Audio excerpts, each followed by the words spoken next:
empire. My agent, Paul Fletcher, does some work with Pretty Green, and the guy that works there, I've seen him a few times when I've been into the shop.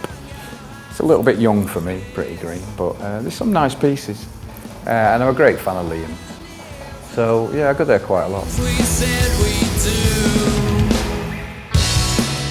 I mean, we're doing the Hacienda Classical next year, which is what we're focusing on at the moment, which is where Graham Park and Mike Pickering play all the classics, supported by an orchestra, the Manchester Camerata. So I was a bit sceptical, I must admit, when I heard about it at first, but it was Graham Park's passion and enthusiasm for it that swung it. So yeah, we've sold out every one we've advertised so far, so the pressure's on to see how it works. But no, we've got a good team together. The Hacienda nights over the years have got better and better, and the wonderful thing is that for the club nights we had a very young following. And now the thing about it is, though, that by having a young following, it obviously means that all those people that used to go to the Hacienda aren't there. Now, where are those people? Obviously, judging by the success of the Hacienda Classical, they're at the Bridgewater Hall. So I suppose in a funny way, we've had to go to them with the brand instead of them coming to us, because the gigs we've been doing were at the Albert Hall in Manchester or Sankey's, places like that, and they're very young, as I said, you know, so it is a bit weird that the people who used to go don't come to the nights. So we have, maybe this has been the saviour of to appeal to the older people, and I do think it's quite nice, because when I play with the light, doing the Joy Division and the New Order stuff, I always prefer to play sit-down venues, probably because I'm at that age where, you know, being able to sit down is important to me. If you choose, some people don't choose to sit down, but if you choose, I think there should be the choice.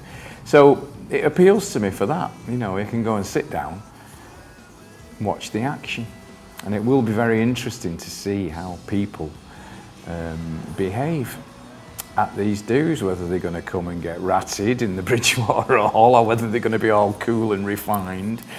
I'm very excited to see how it works out, actually. I mean, we've had loads of offers for gigs for it, so it's great. Depends on the nights, because to be honest with you, I do many different nights. So what you have to do is you have to sort of read the audience a little, and it's a skill, you know. Clint Boone actually taught me. Clint just said to me, fuck the audience and do what you want. But it's not as easy as that.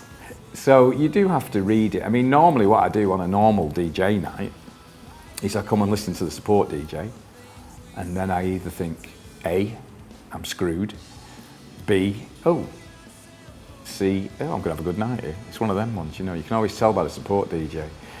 And I must admit, some of the gigs I've done around the world, Italy and Brazil, you listen to the warm-up DJ and you know you've got no chance, which is quite weird. France, particularly difficult France. They don't like vocals on club nights. We always forget. Get there, you put your vocal tracks on, they hate them.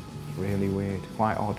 But I mean, you only learn that through experience. So generally, it's the ones that you're going to think are great that are crap, and the ones you think are going to be crap are great. I mean, it is always interesting, and then there's the great thing I love about playing with groups, because groups are always late.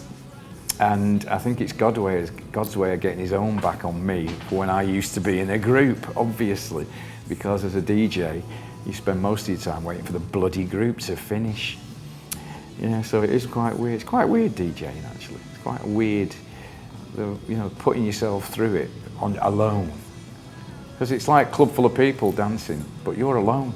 And I always say to people when I get there, I was going, oh, come up and say hello, you know, while I'm DJing, because it can actually get quite lonely up there, and yet you've got a club of 1,000, sometimes 10,000 people, all dancing away, all going for it, and you're stood there on your own. Quite weird. Weird occupation.